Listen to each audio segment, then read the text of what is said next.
ډېر تکړه زلمی شاعر را سره ولاړ دی. هغه له دعوت ورکوم چې نظم راته ووایي، خو ما ته هم یو دوه شعرونه رایاد شو.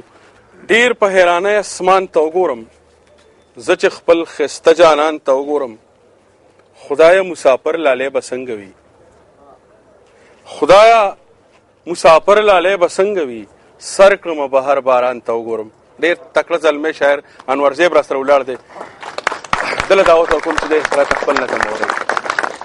انور زیب د نظم نه مخکې یو څو شعرونه دي چې ارمان به وکړي د زړه سره خو لږ صبر وکړه، ارمان به وکړي د زړه سره خو لږ صبر وکړه، کله چې ستون شم ستا له دره خو لږ صبر وکړه.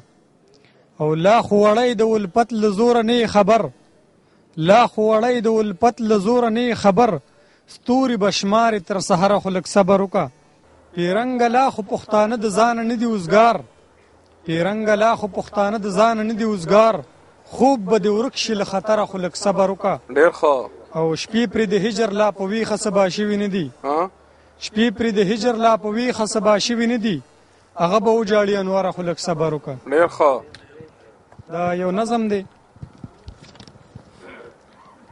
زما د دواړو سترګو توره سلامونه واخله، زما د دواړو سترګو توره سلامونه واخله، زما د خوږ زړګي ټکوره سلامونه واخله. منم چې ته هم بېقراره زندګي تېروي، په سرو لمبو کې ما د پاره زندګي تېروي، خو زه بې بسه یم جانانه د غربت مخې ته، ځکه اوزګار نه شم ستا د محبت مخې ته. لا خو د مور د خوب تعبیر پسې لیواله ګرځم، لا خو د پلار د فکر سوچ پسې د خیاله ګرځم، ما ته ملا ماشومان ورونه په اسره کې ناستي، اوس هم زما په انتظار دی په کوڅه کې ناستي. اختر دې بیا نوې جامې نوې سپلی غواړي، اختر دې بیا نوې جامې نوې سپلی غواړي، بیا د همزولو سره ډېر څه د سیالۍ غواړي. لا مې بنګړي د وړې خور په لاسو کړي نه دي، لا مې نکریزي او رانجه ورته راوړي نه دي، لا خوشحالي مې د درشل په طرف نه دستونه، لا خو ارام نه مومم، لا خو یمه بې سکونه. جانانه لا خو راته وخت شته، لا ځواني پاتې ده، د دې نه پس هم موږ ته ډېره زندګي پاتې ده.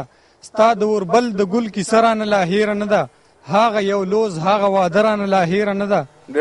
ستا د سور شال بنارسۍ ارمان به هم پوره شي، زموږ د واړه زندګۍ ارمان به هم پوره شي. دوا کوه اوس مې منزل راته یو ګام پاتې دی، لا خو دا ستا د غېږې ژوند راته مدام پاتې دی. واه ډېر ښه، ډېر ښه. زه به راټول شمه زخمونه به مې بیا وګنډم، دغه ټوټې ټوټې خیالونه به مې بیا وګنډم. ما نه خفه مه شي، زه ستا د خوب تعبیر جوړوم، تا له د مینې د وفا نه ډک تصویر جوړوم. له دې تصویر نه ورکومه د بېلتون رنګونه، زه پرې شیندمه د وصال وصال ژوندون رنګونه. دغې تصویر له زه رنګونه د سپرلي راوړمه، دغې تصویر له خنداګانې خوشحالي راوړمه.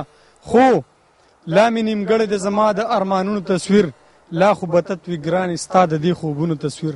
ډېره مننه. ما سره په خوا کې یو دوه ډېر تکړه زلمي ناست دي، دوی سره خبرې درې کوو چې دی د خپل وطن ته په راپېښو خوشحاله اوس. ستړی مشر ورور په خیر؟ ته په خیر راغلې. ستړی مشر ټول مېلمنو په خیر راغلی. ستا له والي خیر خیرات دی. تاسو نوم؟ زما جهانګیر خان نوم دی. د کوم ځای؟ زه د کوهستان خیل یم په